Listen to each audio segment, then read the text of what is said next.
Good morning. It's Sunday the 5th, I think it's the 5th of October. Welcome back. And yeah, it's Sunday morning.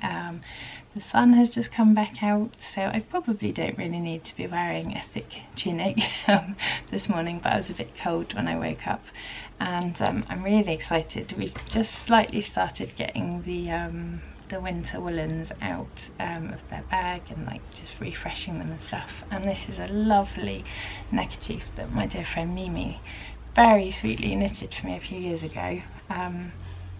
I don't want to take it off, but I don't know, can you see it's sort of lace and cables, and I think there's an element of mohair in it. Obviously I wear it like that when it's very cold, and then just on a day like today where I just want to look nice, I wear it there. I'll probably have to take it off in a minute, but but it's nice to have it on.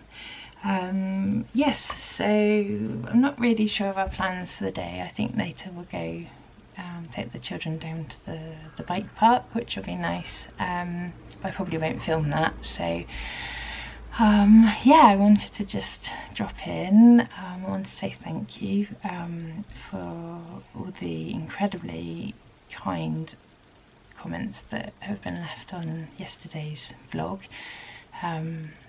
Yeah, it's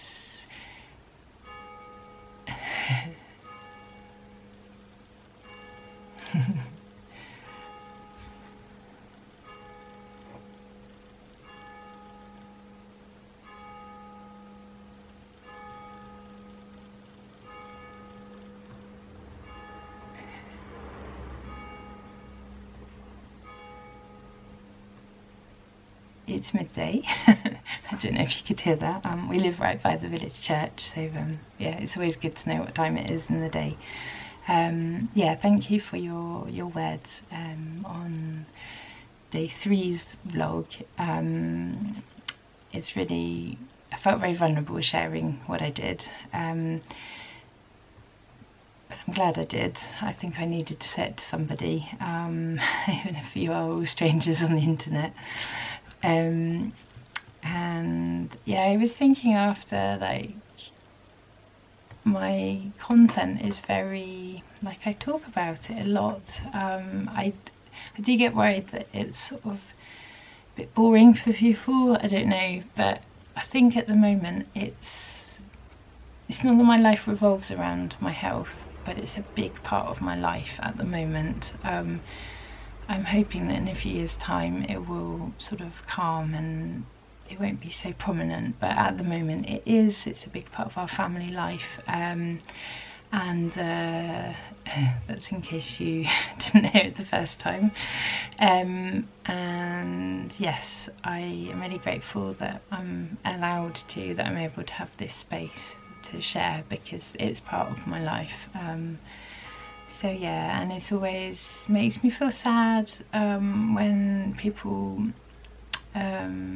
share that they too have mental illness in their families or in their life, or like ME as well, which is the other diagnosis I have. But I'm also so grateful to know that I'm not alone. Like, it's really generous when people tell me about their own experiences. What? Yeah?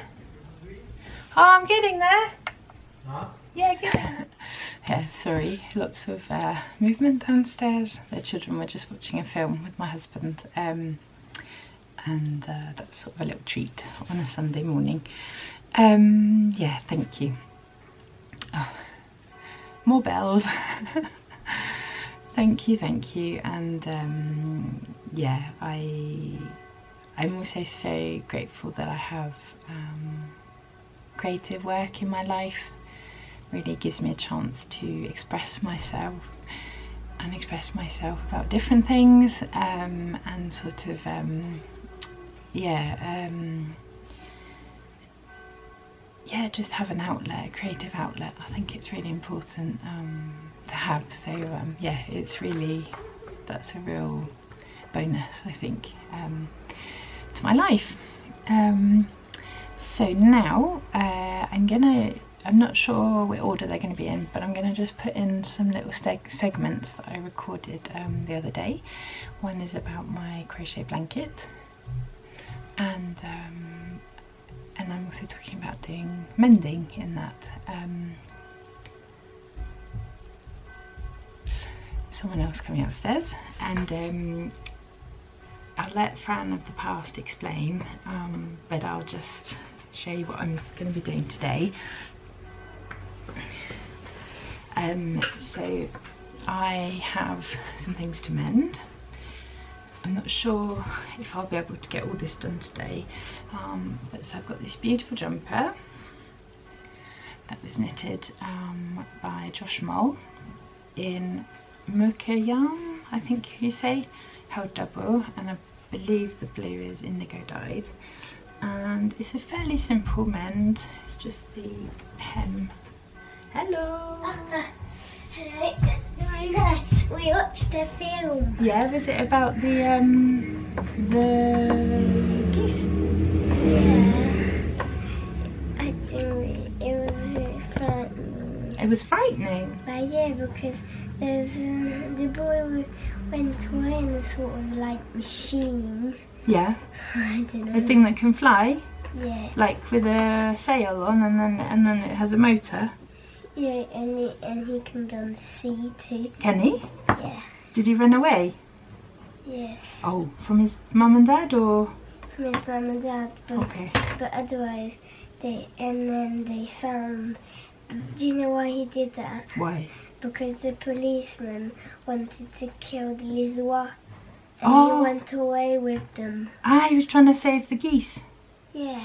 Ah, yes, okay. And you found it a bit scary? But yeah, but when the first time they got him again, he was like, he was like asleep. The little boy? The boy. The boy. Oh, it's a big boy. He's older than 10. Or... Okay, so it's a big boy. Ah, yes, I think so. So I've got the hem to mend, which should be quite straightforward, but I keep forgetting to do it, so I can't wear this jumper at the moment. Hello, little friend. Is it funny, Mama, talking on the camera? Right, I've got a dress that needs mending. I've already patched it over the summer. Put a patch in under the arms. You can see I've got 2 little holes now, or 3 that have appeared that also need a patch. And I think on the other sleeve it also needs a patch under the arm. Can you see that? Just there. So I'll be patching that with some linen. And then, hello, I know it's funny. I feel funny too. I don't normally have an audience when I do this. That's okay, you can cough, it doesn't matter. Right, and the really embarrassing, bad knitter that I am, I have let this go. Right, I'm going to stop there and I'll see you tomorrow. Bye bye.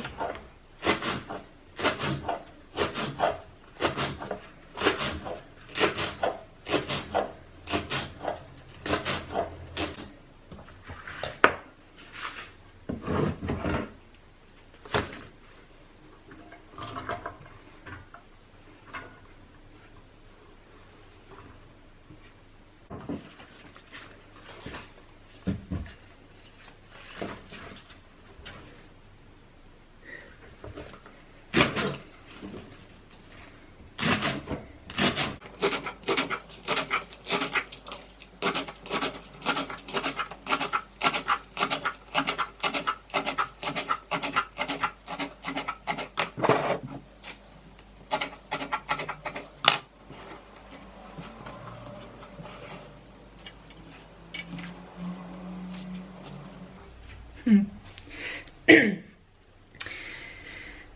again. Sunday afternoon, and I'm just preparing our evening meal. We often have soup on a Sunday. The farmers market that we go to is on a Saturday, and often on the Sunday I will try to use up the scraps, either from last week, if there's any sort of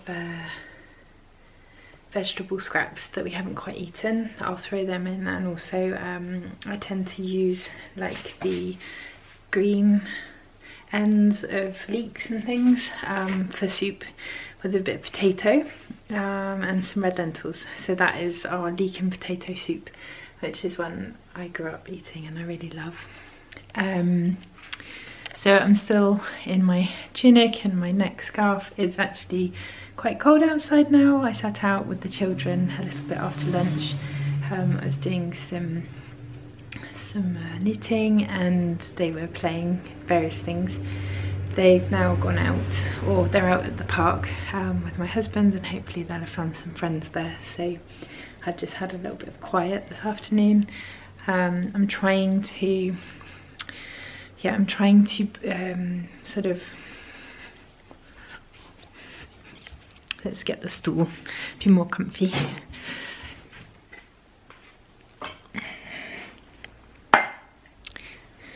Oops.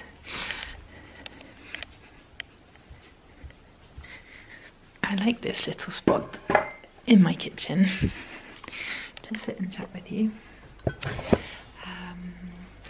Yeah, I'm trying to just weave in some time when I can be quiet, to try and like bring the mood down a little bit. So yeah, it's been good to have a bit of quiet time, and I'm kind of trying to be strict in what I do and just try and focus on one thing. So I've just been working on a ragdoll jumper, possibly a dress, with my whole scarf, so that's good. And tomorrow will be school, so that'll be a quieter day without the children around. I maybe have to go to the doctor, to the family doctor. So yeah, I don't really know what to say now, actually. I'm gonna just continue with my chopping up and soup making.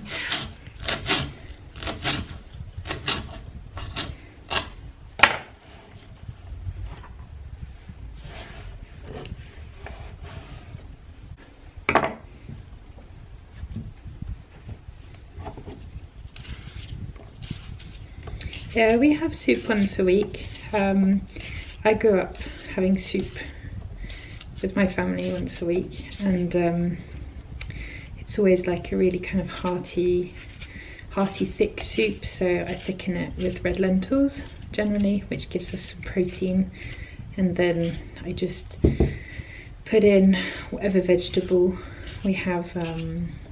It's seasonal, so in the summer it's generally courgettes, spring, Swiss chard, which can be a bit bitter, so I'll often mix that with leek, and we eat leeks throughout the winter. And my children's sweet spot in soup is when it's leek, courgette and Swiss chard, which we get sort of at the end of spring. So just peeling up a few potatoes, and then I'll put red lentils in. Yeah, French soups, if I think of like the soup that my mother-in-law makes, they tend to be more like a starter. So French people traditionally do kind of have a 3-course meal, or my mother-in-law does at least, and I kind of, when I'm trying to find a reference point of what it's like in France, I often look to her. It's not always the same, like they did not at all grow up having croissant for breakfast, and we definitely don't have that when we're there, so it's not always correct, but and also based on what happens in terms of food in hospital. In hospital they serve kind of so they call it a crudité, so some kind of like raw vegetables. Could be a salad, or it could be like beetroot and a vinaigrette, could be radishes, all things like that. And then they have the main course, same at my mother-in-law's, where they would put like their meat or their fish, and then there's a dessert, so that sometimes it's a fruit, sometimes, more often than not in hospital anyway, so yogurt, depending on the day in hospital, sometimes it's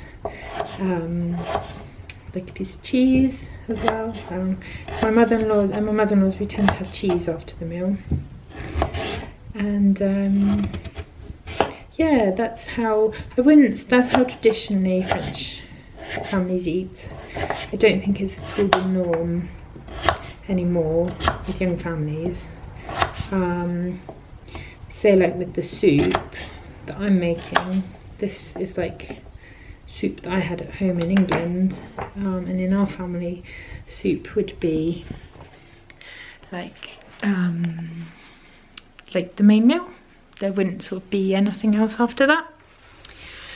So it's not easy finding places to put the camera.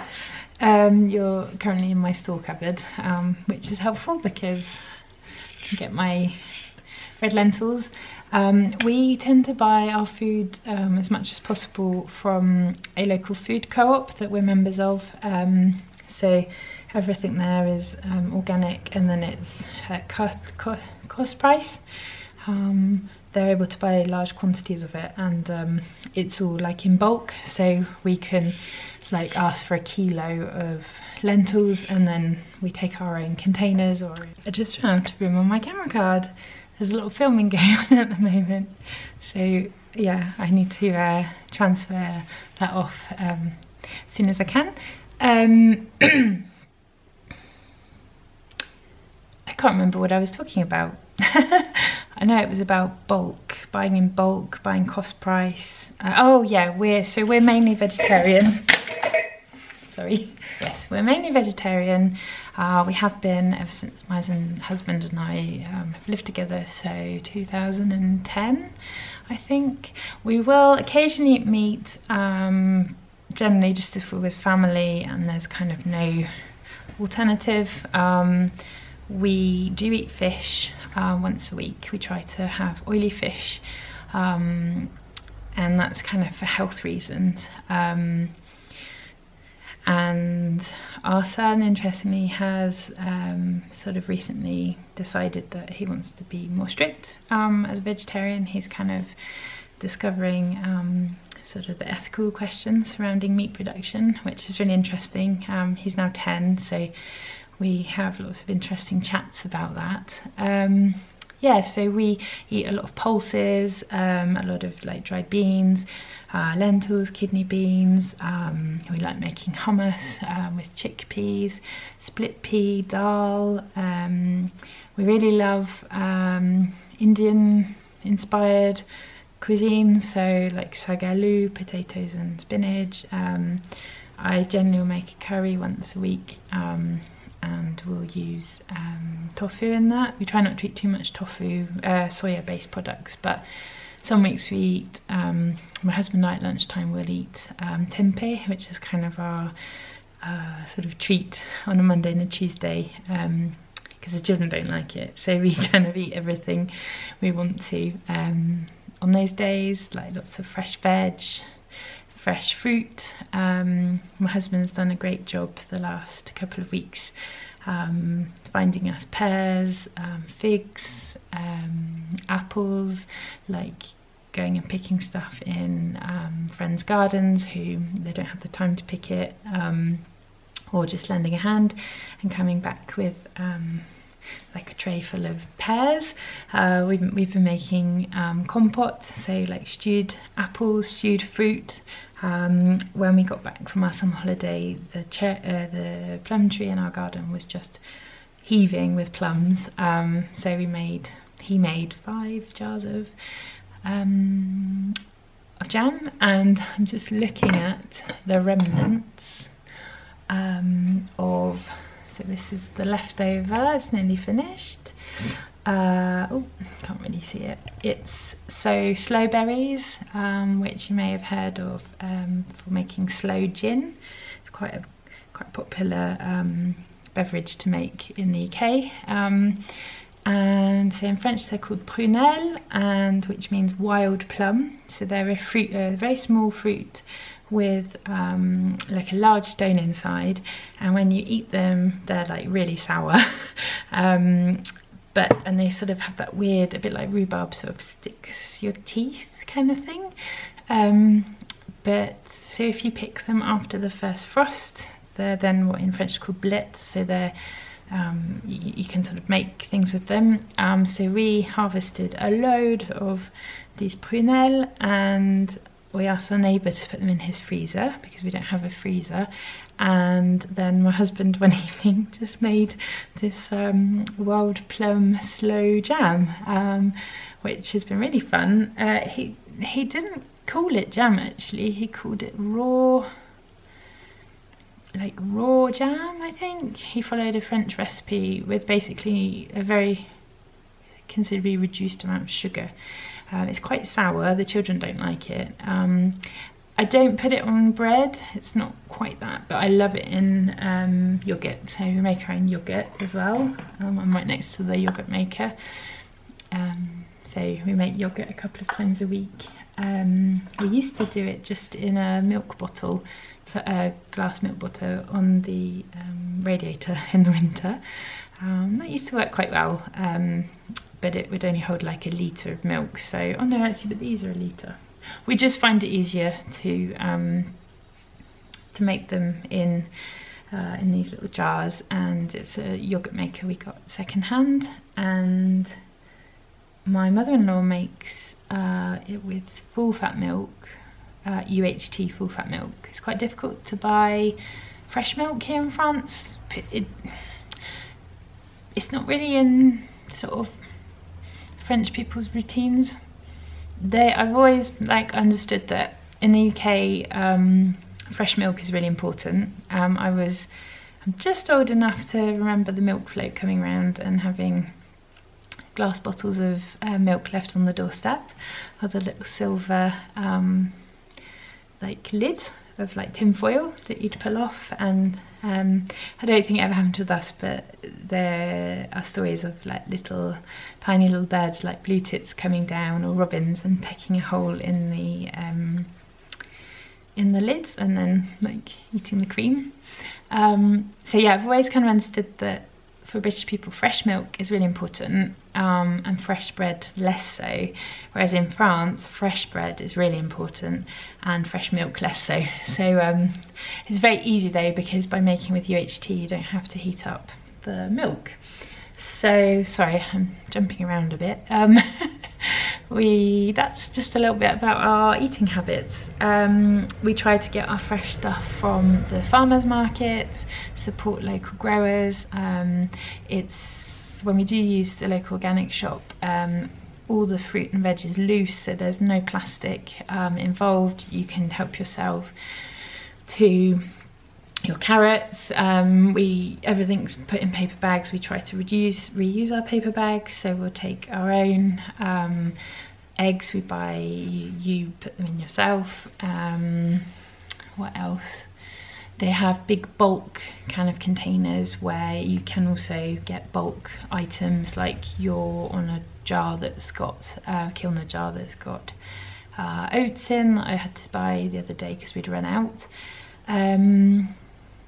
Yeah, we eat a very sort of whole food kind of healthy diet. Also nuts, oils. I'm just trying to think. I can't show you the bag. This is our son likes decorating our big jars. This is a kilo of sea salt, so it's naturally grey because it's got a little bit of mud in it, that was harvested in the salt marshes near to where my husband grew up, just on the edge of Brittany. And we got married actually in a town surrounded by salt marshes. So it's harvested in a traditional way, with the salt people harvesting it with big like scoops, and then it's let out to dry in the sun. And so in this part of Brittany in France, they're called paludiers, et ça c'est du sel marin, du gros sel. So it's sort of damp, it's like quite big grains. I don't know if you can see that really. And then they have fine salt. We do have a little bit of that. So it's more like white salt. So it's also from the salt marshes, but has been washed amazingly to make it white and then ground, I think. And then there's something called fleur de sel, which is like the most expensive part of salt, where it's like the top of the, when they're scooping it out, it's like the top layer, and it's very expensive. So fleur de sel is like salt flour. Oh, I've just realised I'm yakking a lot. I'm yapping and haven't put the soup on. Oh dear. Right, I'm going to stop talking now. Yeah, I'm going to put the soup on, and I'll see you tomorrow. I think I won't do any more filming today. And yeah, that's very impromptu talk about food. I'll just quickly say, traditionally French people are very seasonal with their cooking. People tend to buy, again, it's not everybody, and maybe modern families don't all do it, but food markets are very common in France. Every town or even small villages have their food market once a week. The market holders, stall holders, producers, I feel like they're really proud of what they grow, and they want you to have the best. So if you ask them for a kilo of carrots, they're not going to kind of give you the mouldy ones. They're kind of proud, so they try and pick out the best ones. We love building relationships with our food producers, and so we'll sort of have a little chat with them while they're bagging everything up. Or yeah, everyone has a basket, market baskets, you know, for real use. It's very rare to find food that's over wrapped in plastic. It's maybe just starting to happen in the supermarkets, but again, they kind of want you to pick out the best stuff. Like melons in the summer, like you sort of smell them to see how ripe it is. You can even ask the market producer to, like, I want a melon for lunch today, and then I want one for 2 days time, so they'll like pick out sort of how ripe things are. And we also, so on a Wednesday, we have to kind of food shop twice a week, because we get through a lot of veg. And on a Wednesday we go to a local producer. She's in the next village, and she puts together like a veggie box. So we order that on the Monday or the Tuesday, and then on Wednesday we pick it up in the afternoon. Yeah, I think that's all I can remember. I'll just quickly show you my two favourite cooking books. I don't have very many. When we first lived together, I bought this book in French. So that's Ma Cuisine Végétarienne. It's by Garance Lheureux. And it's not pictures, but it's just like, oh, there's a few in the middle. It's a really good, really comprehensive vegetarian cookery book. We learnt a lot about nutrition. She explains a lot in the front about like pulses and the importance to get protein into your food. So like there's little tables about how much protein you get in lentils or in rye. What's the best kind of cereals to buy, all of that. So it's sort of like B vitamins, vitamin D, calcium, iron. She's really talking a lot about the nutrition side, and it's really good. We're quite proud that I've never been iron deficient apart from a tiny bit when I was pregnant. I did take iron tablets just to be kind of sure. But normally my levels are fine when they do blood tests. It's just B12 vitamin that I've not had enough, so I do occasionally have to have a B12 injection. And then I bought this book when we moved into our proper, at the time, first flat, together. So this is Rose Elliott, New Complete Vegetarian.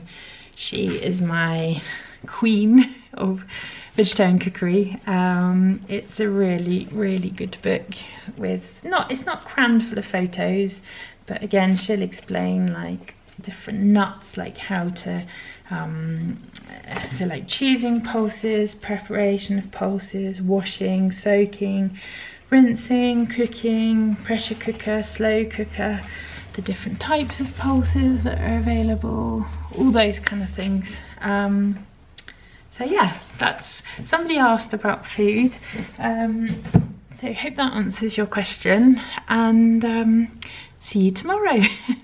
Bye bye, bon appétit.